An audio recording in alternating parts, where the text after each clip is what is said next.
It's amazing and kind of funny. I just got done complaining about how I've run out of ideas to work on projects, and then one falls into my lap. My wife broke her toilet paper holder, and I had a spare one. Oops. And that is what I'm going to be making today, is a new toilet paper holder.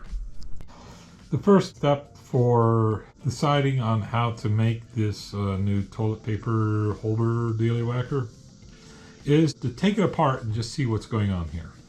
So, what we have is a spring, and this cap here used to fit. Let's take the spring out. So, oops. This cap used to fit here, so it captures the spring. Okay, so then you have that stretch out, and it is able to go in and out, and the spring always pushes it out. So then, and it would probably sit around there, maybe there, and you're able to squeeze it to pull your toilet paper off, and then it springs back. Normally, with these plastic ones, they're pulled apart by doing that. But of course you don't have to worry about that. It's got a broken back. So what you need is an outer piece that will accommodate the inner piece.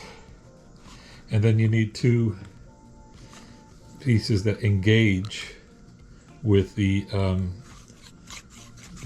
toilet paper holder thing. And then you need a spring. Now the spring doesn't have to travel that terribly much.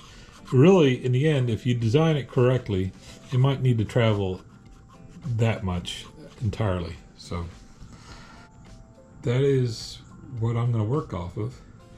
And the outside diameter doesn't have to be exact. It can be a little bit wider because, you know, a toilet paper roll isn't necessarily this thickness, right? But these are going to have to be very close to the same size. So I have selected a piece of wood right here, and it's a nice hardwood. The theory is that will do the trick. And then I also have selected a spring. This spring will be too big. I'm not going to make the walls that narrow. So I'll select a spring, and the spring's got less travel, but it will soften over time. So I'm going to get set up, and we'll see what we do from here.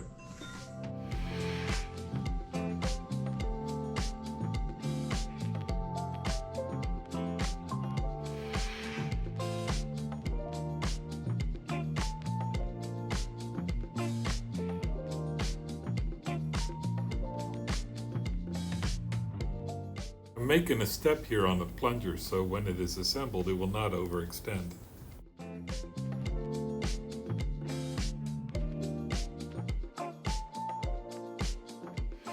Most of the outside tube is drilled at 3/4 inch so that it will accept the stepped outside of the plunger.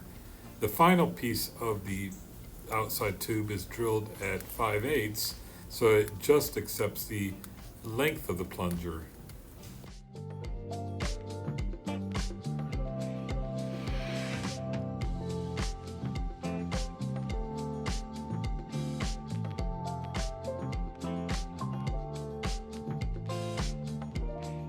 Alright, it's time to assemble. Now, it's kind of tough to get this in, but it'll get in there eventually. There's a little ledge to keep this plunger from going too far.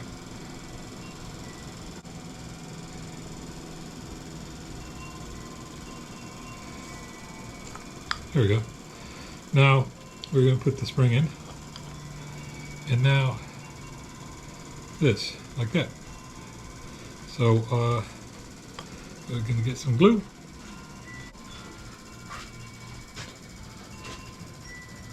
Spread it on this.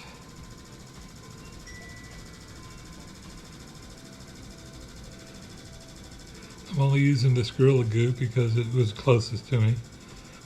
not like I'm in love with this stuff. I'm not.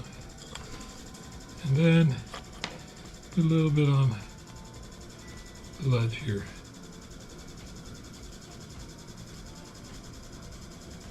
There we go.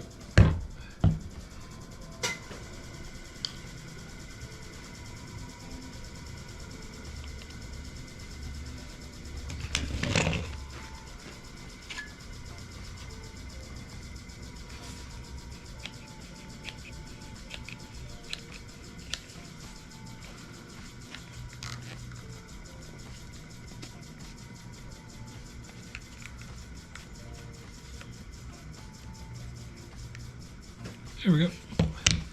And let that set for half an hour, and we'll see how it does. I guess I'll turn off the camera too. What the hell? All right, let's see how it did. Pull it off. Oh, nice. Nice and solid. Doink, doink, doink, doink. And now it's time to go check it out. This is completed. I went ahead and put a wax finish on it. Nice springiness. And I think it's coming out it came out very nice. So this is how it goes. Just put it in just like a regular toilet paper dealing maker, and there you go. It holds it. Good deal. Thank you. One of the problems is that some people feel that the toilet paper should hang front, and other people feel that the toilet paper should go to the back. And this is an issue that's in my household as well. My wife believes it should go front, and I believe it should go to the back. So I have figured out how to resolve this situation, and that is we do it like this. Perfect. Just the way I like it. Awesome.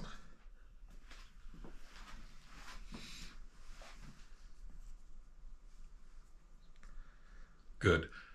Finally, after every woodworking project, you should always count your fingers. You end with 10. Good job. That's what I like about you. You're always looking for ways to accommodate everybody's needs. No.